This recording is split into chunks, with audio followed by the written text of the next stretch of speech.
O Livro dos Espíritos, Introdução ao Estudo da Doutrina Espírita. Título 17. Preenchendo os vazios do espaço. O ceticismo, no tocante à doutrina espírita, quando não resulta de uma oposição sistemática, interesseira, provém quase sempre de um conhecimento incompleto dos fatos, o que não impede algumas pessoas de liquidarem a questão como se a conhecessem perfeitamente. Pode-se ter muito espírito e até mesmo muita instrução e não se ter bom senso.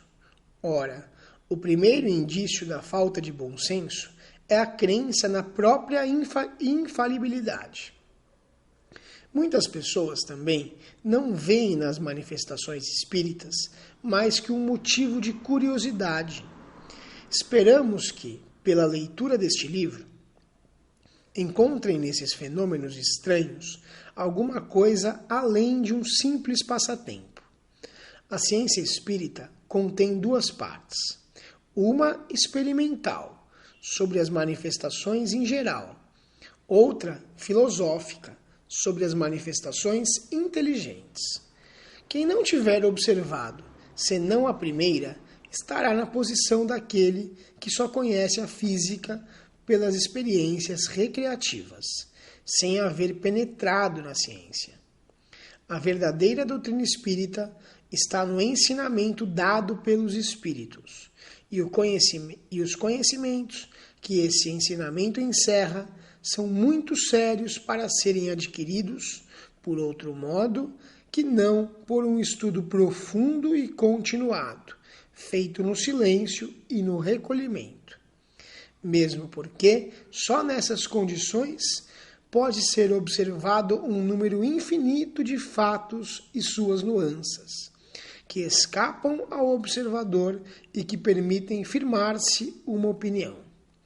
Se este livro não tivesse por fim mais do que mostrar o lado sério da questão, provocando estudos a respeito, isso já seria bastante e nos felicitaríamos por ter sido escolhido para realizar uma obra sobre a qual não pretendemos ter nenhum mérito pessoal, pois os princípios aqui expostos não são de nossa criação. O mérito é, portanto, inteiramente dos espíritos que a ditaram. Esperamos que ele tenha outro resultado, o de guiar os homens desejosos de se esclarecerem, mostrando-lhes nestes estudos, um objetivo grande e sublime, o do progresso individual e social, e indicando-lhes o caminho a seguir para a sua consecução. Concluiremos com uma derradeira consideração. Os astrônomos, estudando os espaços, encontraram na distribuição dos corpos celestes lacunas injustificáveis e em desacordo com as leis do conjunto. Suspeitaram que essas lacunas deviam corresponder a corpos que haviam escapado às observações. Por outro lado, observaram certos efeitos cuja causa lhe era desconhecida e disseram a si mesmos: ali deve haver um mundo, porque essa lacuna não pode existir e esses efeitos devem ter uma causa.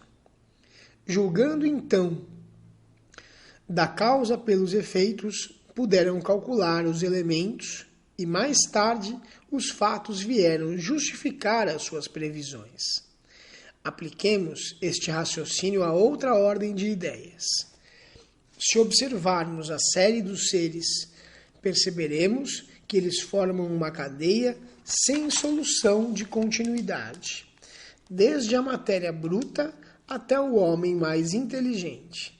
Mas entre o homem e Deus, que são o alfa e o ômega de todas as coisas, que imensa lacuna!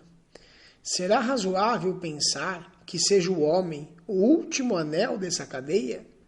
Que ele transponha sem transição a distância que o separa do infinito? A razão nos diz que o homem e Deus deve haver outros elos, que entre o homem e Deus deve haver outros elos. como disseram os astrônomos que entre os mundos conhecidos devia haver outros mundos. Qual a filosofia que preencheu essa lacuna? O Espiritismo nos apresenta preenchida pelos seres de todas as categorias do mundo invisível. E esses seres não são mais que espíritos dos homens, nos diferentes graus que conduzem à perfeição. E assim tudo se liga, tudo se encandeia, no alfa, do alfa ao ômega. Vós que negais a existência dos espíritos, preenchei o vazio que eles ocupam.